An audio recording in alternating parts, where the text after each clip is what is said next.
بسم الله الرحمن الرحيم.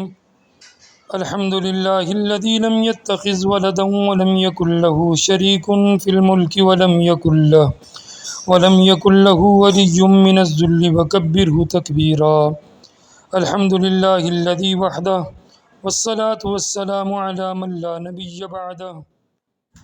جی السلام علیکم ورحمۃ اللہ وبرکاتہ. سیرت النبی صلی اللہ علیہ وآلہ وسلم کے حوالے سے 5ویں سبق کے ساتھ آپ کی خدمت میں حاضر ہیں. اس سے پچھلے سبق میں ہم نے ان معجزات کا تذکرہ کیا جو رسول اللہ صلی اللہ علیہ وآلہ وسلم کی پیدائش کے وقت رونما ہوئے، اور یہودیوں کا رونا اور چیخنا چلانا بیان کیا گیا. آئیے آج کے سبق کی طرف بڑھتے ہیں. 7ویں دن عبد المطلب نے آپ صلی اللہ علیہ وآلہ وسلم کا عقیقہ کیا اور نام محمد رکھا. عربوں میں اس سے پہلے یہ نام کسی کا نہیں رکھا گیا تھا. قریش کو یہ نام عجیب سا لگا، چنانچہ کچھ لوگوں نے عبد المطلب سے کہا، اے عبد المطلب، کیا وجہ ہے کہ تم نے اس بچے کا نام اس کے باپ دادا کے نام پر نہیں رکھا بلکہ محمد رکھا ہے، اور یہ نام نہ تمہارے باپ دادا میں سے کسی کا ہے نہ تمہاری قوم میں سے کسی کا ہے. عبد المطلب نے انہیں جواب دیا، میری تمنا ہے کہ آسمانوں میں اللہ تعالیٰ اس بچے کی تعریف فرمائیں اور زمین پر لوگ اس کی تعریف کریں. محمد کے معنی ہیں جس کی بہت زیادہ تعریف کی جائے. اسی طرح والدہ کی طرف سے آپ کا نام احمد رکھا گیا. احمد نام بھی اس سے پہلے کسی کا نہیں رکھا گیا تھا. مطلب یہ ہے کہ ان دونوں ناموں کی اللہ جل شانہ نے حفاظت کی اور کوئی بھی یہ نام کائنات میں اس سے پہلے نہ رکھ سکا. احمد کا مطلب ہے سب سے زیادہ تعریف کرنے والا. علامہ سہیلی نے لکھا ہے کہ آپ احمد پہلے ہیں اور محمد بعد میں. حضرات محترم اس نقطے کو غور سے سمجھیے گا. علامہ سہیلی نے لکھا ہے کہ آپ احمد پہلے ہیں اور محمد بعد میں، یعنی آپ کی تعریف دوسروں نے بعد میں کی. اس سے پہلے آپ کی شان یہ ہے کہ آپ اللہ جل شانہ کی سب سے زیادہ حمد و ثنا کرنے والے ہیں. پرانی کتابوں میں آپ کا نام احمد ذکر کیا گیا ہے. اپنی والدہ کے بعد آپ نے سب سے پہلے صوبیہ کا دودھ پیا. صوبیہ نبی کریم صلی اللہ علیہ وسلم کے چچا ابو لہب کی باندی تھی. ان کو ابو لہب نے آپ کی پیدائش کی خوشی میں آزاد کر دیا تھا. صوبیہ نے آپ کو چند دن تک دودھ پلایا. انہی دنوں صوبیہ کے ہاں اپنا بیٹا پیدا ہوا تھا. ان کے بعد انہی دنوں صوبیہ کے ہاں اپنا بیٹا پیدا ہوا تھا. آپ کی والدہ نے آپ کو صرف 9 دن تک دودھ پلایا. ان کے بعد صوبیہ نے دودھ پلایا. پھر دودھ پلانے کی باری حضرت حلیمہ سعدیہ رضی اللہ تعالی عنہ کی آئی. حضرت حلیمہ سعدیہ رضی اللہ تعالی عنہ اپنی بستی سے روانہ ہوئیں. ان کے ساتھ ان کا دودھ پیتا بچہ اور شوہر بھی تھے.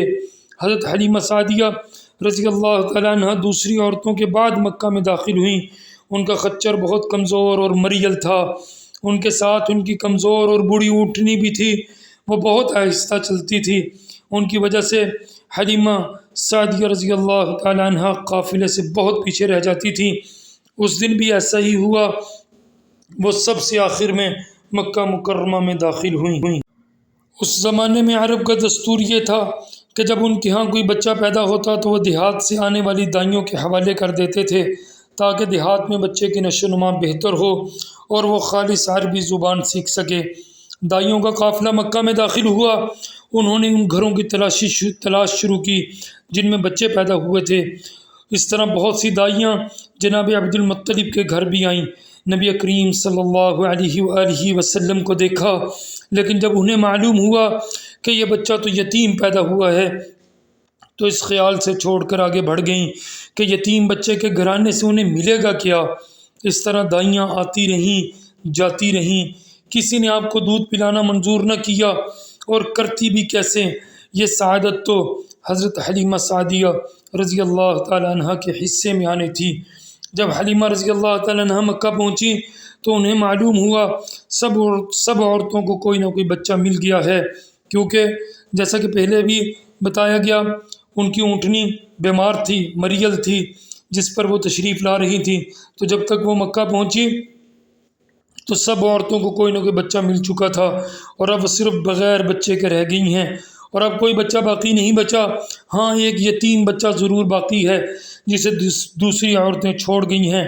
حلیمہ سعدیہ رضی اللہ تعالیٰ عنہ نے اپنے شوہر عبداللہ ابن حارث سے کہا، خدا کی قسم مجھے یہ بات ناگوار گزر رہی ہے کہ میں بچے کے بغیر جاؤں، دوسری سب عورتیں بچے لے کر جائیں، یہ مجھے طعنہ دیں گی، اس لیے کیوں نہ ہم اس یتیم بچے کو لے لیں۔ عبداللہ بن حارث بولے، کوئی حرج نہیں، ہو سکتا ہے اللہ اس بچے کے ذریعے ہمیں خیر و برکتیں سے نواز دے۔ چنانچہ حضرت حلیمہ سعدیہ رضی اللہ تعالیٰ عنہ عبد المطلب کے گھر گئیں۔ جناب عبد المطلب اور حضرت آمینہ نے انہیں خوش آمدید کہا، پھر آمینہ انہیں بچے کے پاس لے آئیں۔ آپ اس وقت ایک اونی چادر میں لپٹے ہوئے تھے، وہ چادر سفید رنگ کی تھی، آپ کے نیچے ایک سبز رنگ کا ریشمی کپڑا تھا، آپ سیدھے لیٹے ہوئے تھے، آپ کے سانس کی آواز کے ساتھ مشک کی سی خوشبو نکل کر سارے کمرے میں پھیل رہی تھی۔ حضرت حلیمہ سعدیہ رضی اللہ تعالی عنہ آپ کے حسن و جمال کو دیکھ کر حیرت زدہ رہ گئیں۔ آپ اس وقت سوئے ہوئے تھے، انہوں نے جگانا مناسب نہ سمجھا، لیکن جو ہی انہوں نے پیار سے اپنا ہاتھ آپ صلی اللہ علیہ وآلہ وسلم کے مبارک سینہ پر رکھا، آپ مسکرا دیے اور آنکھیں کھول کر ان کی طرف دیکھنے لگے۔ حضرت حلیمہ سعدیہ رضی اللہ تعالیٰ عنہ فرماتی ہیں، میں نے دیکھا آپ کی آنکھوں سے ایک نور نکلا جو آسمان تک پہنچا، میں نے آپ کو گود میں اٹھا کر آپ کی دونوں آنکھوں کے درمیانی جگہ پر پیار کیا، پھر میں نے آپ کی والدہ اور عبد المطلب سے اجازت چاہی، بچے کے لیے قافلے میں آئی، میں نے آپ کو دودھ پلانے کے لیے گود میں لٹایا تو آپ دائیں طرف سے دودھ پینے لگے، میں نے بائیں طرف سے دودھ پلانا چاہا لیکن آپ نے اس طرف سے دودھ نہ پیا، دائیں طرف سے آپ فوراً دودھ پینے لگے، بعد میں بھی آپ کی یہی عادت رہی، آپ صرف دائیں طرف سے دودھ پیتے رہے، بائیں طرف سے میرا بچہ دودھ پیتا رہا، پھر قافلہ روانہ ہوا۔ حضرت حلیمہ سعدیہ رضی اللہ تعالیٰ عنہ فرماتی ہیں، میں اپنے خچر پر سوار ہوئی، آپ کو ساتھ لے لیا، اب جو ہمارا خچر چلا تو اس قدر تیز چلا کہ اس نے پورے قافلے کی سواریوں کو پیچھے چھوڑ دیا، پہلے وہ مریل ہونے کی بنا پر سب سے پیچھے رہتا تھا۔ میری خواتین ساتھی حیرانگی سے مخاطب ہوئیں، اے حلیمہ یہ آج کیا ہو رہا ہے، تمہارا خچر اس قدر تیز کیسے چل رہا ہے، کیا یہ وہی خچر ہے جس پر تم آئی تھی اور جس کے لیے ایک ایک قدم اٹھانا مشکل تھا؟ جواب میں ان سے کہا، بے شک یہ وہی خچر ہے، اللہ کی قسم اس کا معاملہ عجیب ہے۔ پھر یہ لوگ بنو سعد کی بستی میں پہنچ گئے۔ ان دنوں یہ علاقہ خشک اور قحط زدہ تھا۔ حلیمہ سعدیہ رضی اللہ تعالیٰ عنہ فرماتی ہیں، اس شام جب ہماری بکریاں چر کر واپس آئیں تو ان کے تھن دودھ سے بھرے تھے، جبکہ اس سے پہلے ایسا نہیں ہوتا تھا، ان میں سے دودھ بہت کم اور بہت مشکل سے نکلتا تھا۔ ہم نے اس دن اپنی بکریوں کا دودھ دویا تو ہمارے سارے برتن بھر گئے، ہم نے جان لیا کہ یہ ساری برکت اس بچے کی وجہ سے ہے۔ آس پاس کی عورتوں میں بھی یہ بات پھیل گئی، ان کی بکریاں بدستور بہت کم دودھ دے رہی تھیں، غرض ہمارے گھر میں ہر طرف ہر چیز میں برکت نظر آنے لگی۔ دوسرے لوگ تعجب میں رہے۔ اس طرح 2 ماہ گزر گئے۔ 2 ماہ ہی میں آپ چلنے پھرنے لگ گئے۔ آپ 8 ماہ کے ہوئے تو باتیں کرنے لگے اور آپ کی باتیں صاف سمجھ میں آتی تھیں۔ 9 ماہ کی عمر میں تو آپ بہت صاف گفتگو کرنے لگے۔ اس دوران آپ کی بہت سی برکات دیکھنے میں آئیں۔ حضرت حلیمہ سعدیہ رضی اللہ تعالیٰ عنہ فرماتی ہیں، جب میں آپ کو اپنے گھر لے آئی تو بنو سعد کا کوئی گھرانہ ایسا نہ تھا جس سے مشک کی خوشبو نہ آتی ہو۔ اس طرح سب لوگ آپ سے محبت کرنے لگے۔ جب ہم نے آپ کا دودھ چھڑایا تو آپ کی زبان مبارک سے یہ الفاظ نکلے، اللہ اکبر کبیرہ والحمد للہ کثیرہ وسبحان اللہ بکرۃ واصیلا، یعنی اللہ بہت بڑا ہے، اللہ تعالیٰ کے لیے بے حد تعریف ہے اور اس کے لیے صبح و شام پاکی ہے۔ پھر جب آپ صلی اللہ علیہ وسلم 2 سال کے ہو گئے تو ہم آپ کو لے کر آپ کی والدہ کے پاس آئے۔ اس عمر کو پہنچنے کے بعد بچوں کو ماں باپ کے حوالے کر دیا جاتا تھا۔ ادھر ہم آپ کی برکات دیکھ چکے تھے، ہماری آرزو تھی کہ ابھی آپ کچھ اور مدت ہمارے پاس رہیں، چنانچہ ہم نے اس بارے میں آپ کی والدہ سے بات کی، ان سے یوں کہا، آپ ہمیں اجازت دے دیجئے کہ ہم بچے کو 1 سال اور اپنے پاس رکھیں، میں ڈرتی ہوں کہیں اس پر مکہ میں پھیلی ہوئی بیماریوں اور آب و ہوا کا اثر نہ ہو جائے۔ جب ہم نے ان سے بار بار کہا تو حضرت آمینہ مان گئیں اور ہم آپ کو پھر اپنے گھر لے آئے۔ جب آپ کچھ بڑے ہو گئے تو باہر نکل کر بچوں کو دیکھتے تھے، وہ آپ کو کھیلتے نظر آتے مگر آپ ان کے نزدیک نہ جاتے۔ ایک روز آپ نے مجھ سے پوچھا، امی جان کیا بات ہے، دن میں میرے بھائی بہن نظر نہیں آتے؟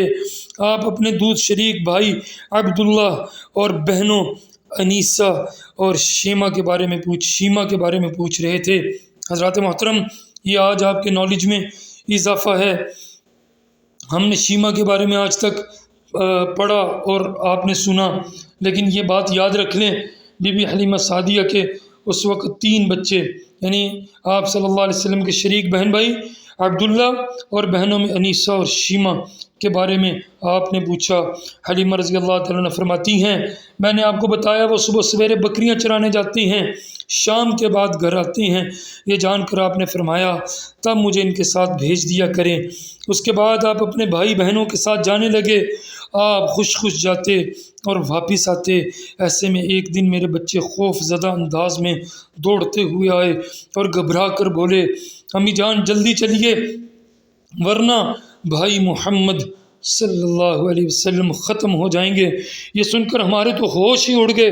دوڑ کر ہم وہاں پہنچے، ہم نے آپ کو دیکھا، آپ کھڑے ہوئے تھے، رنگ اڑا ہوا تھا، چہرے پر زردی چھائی ہوئی تھی، اور یہ اس لیے نہیں تھا کہ آپ کو سینہ چاک کیے جانے سے کوئی تکلیف ہوئی تھی، بلکہ یعنی اس دن کیا ہوا تھا، آپ صلی اللہ علیہ وسلم کا قلب اطہر سینہ چاک کیا گیا تھا، اور آپ کو سینہ چاک کیے جانے سے کوئی تکلیف نہیں ہوئی تھی، بلکہ ان فرشتوں کو دیکھ کر آپ کی یہ حالت ہوئی تھی۔ حضرت حلیمہ سعدیہ رضی اللہ تعالیٰ عنہ فرماتی ہیں، ہم نے آپ سے پوچھا کیا ہوا تھا؟ اب آپ صلی اللہ علیہ وسلم کی زبانی سنیے۔ آپ نے بتایا میرے پاس 2 آدمی آئے تھے، وہ سفید کپڑے پہنے ہوئے تھے، وہ دونوں حضرت جبرائیل حضرت میکائیل علیہ السلام تھے۔ یہ بعد میں یعنی جب آپ صلی اللہ علیہ وسلم کو نبوت ملی آپ نے تب بتایا، لیکن اس وقت کیا بتایا کہ میرے پاس 2 آدمی آئے تھے، وہ سفید کپڑے پہنے ہوئے تھے، ان دونوں میں سے ایک نے کہا کیا یہ وہی ہیں؟ دوسرے نے جواب دیا ہاں یہ وہی ہیں۔ پھر وہ دونوں میرے قریب آئے، مجھے پکڑا اور لٹا دیا، اس کے بعد انہوں نے میرا پیٹ چاک کیا اور اس میں سے کوئی چیز تلاش کرنے لگے، آخر انہیں وہ چیز مل گئی اور انہوں نے اسے باہر نکال کر پھینک دیا۔ میں نہیں جانتا وہ کیا چیز تھی۔ اس چیز کے بارے میں دوسری روایت میں یہ وضاحت ملتی ہے کہ وہ سیاہ رنگ کا ایک دانہ سا تھا۔ یہ انسان کے جسم میں شیطان کا گھر ہوتا ہے اور یہ شیطان انسان کے بدن میں یہیں سے اثرات ڈالتا ہے۔ تو اللہ جل شانہ نے اپنی رحمت سے اللہ کے نبی صلی اللہ علیہ وآلہ وسلم کے مبارک پیٹ سے اس دانے کو نکلوا دیا۔ حضرت حلیمہ سعدیہ رضی اللہ تعالیٰ عنہ فرماتی ہیں پھر ہم آپ کو گھر لے آئے۔ اس وقت میرے شوہر عبداللہ بن حارث نے مجھ سے کہا، حلیمہ مجھے ڈر ہے کہیں اس بچے کو کوئی نقصان نہ پہنچ جائے، اس لیے اس کے گھر والوں کے پاس پہنچا دو۔ میں نے کہا ٹھیک ہے۔ پھر ہم آپ کو لے کر مکہ کی طرف روانہ ہوئے۔ جب میں مکہ کے بلائی علاقے میں پہنچی تو آپ صلی اللہ علیہ وسلم اچانک غائب ہو گئے، میں حواس باختہ ہو گئی۔ حضرات محترم، اس سے آگے سبق اگلی کلاس میں انشاءاللہ۔ آپ سے درخواست ہے اگر آپ کو یہ اسباق پسند آ رہے ہیں دوسروں تک یہ پیغام ضرور پہنچائیں۔ یہ پیغام رکنا نہیں چاہیے۔ خیر والوں کے ساتھ خیر اور شر پھیلانے والوں کے ساتھ ہمیشہ شر رہے گا۔ آئیے خیر کے اس کام میں اپنا حصہ ڈالیے۔ حضور اقدس صلی اللہ علیہ وسلم کی سیرت خود بھی سنیں، دوسروں تک بھی پہنچائیں۔ آپ سے درخواست ہے ہر ویڈیو کا ضرور اپنے واٹس ایپ پر سٹیٹس لگائیں تاکہ دور دور تک یہ پیغام پہنچتا رہے، محض اللہ کی رضا کے لیے۔ آپ سلامت رہیں، آپ کے پیارے سلامت رہیں۔